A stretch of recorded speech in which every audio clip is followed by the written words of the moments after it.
Di desa ini, setiap kali seorang wanita melahirkan anak perempuan, suaminya yang kejam akan langsung melemparkannya ke dalam lubang kematian. Sebab di tempat terpencil ini ada sebuah tradisi yang aneh. Mereka percaya bahwa melahirkan anak perempuan akan membawa nasib buruk bagi desa mereka. Hanya anak laki-laki yang dipercaya membawa kemakmuran dan keberuntungan. Jadi, untuk menjauhkan malapetaka, penduduk desa yang bodoh itu melemparkan setiap bayi perempuan ke dalam sumur yang dalam, dan ibu yang melahirkannya juga dilemparkan ke dalamnya. Awalnya tidak ada yang aneh terjadi di lubang itu, tetapi semakin banyak orang yang dilemparkan ke dalamnya. Selama setiap ritual desa, jeritan wanita terdengar bergema dari dalam sumur.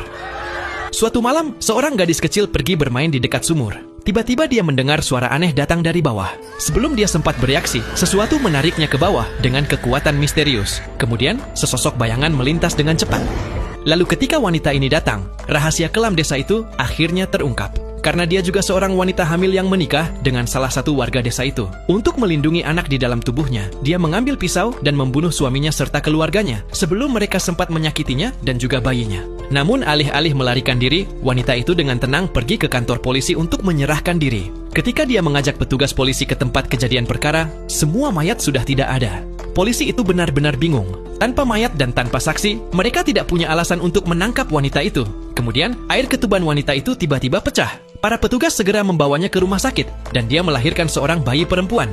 Dia pikir kehidupan yang bahagia akhirnya menantinya. Namun putrinya terlahir dengan kondisi takut terhadap sinar matahari. Setiap kali sinar matahari menyentuh kulitnya akan langsung terbakar. Untuk melindunginya, wanita itu harus menjaganya di rumah tanpa sinar matahari. Wanita itu mengira dia telah lolos dari masa lalunya yang kelam, dan akhirnya bisa menjalani kehidupan normal bersama suami barunya.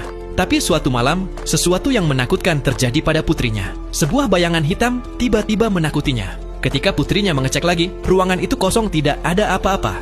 Dia panik dan langsung lari ke bawah memanggil ibunya, tapi ibunya sedang tidak ada di rumah.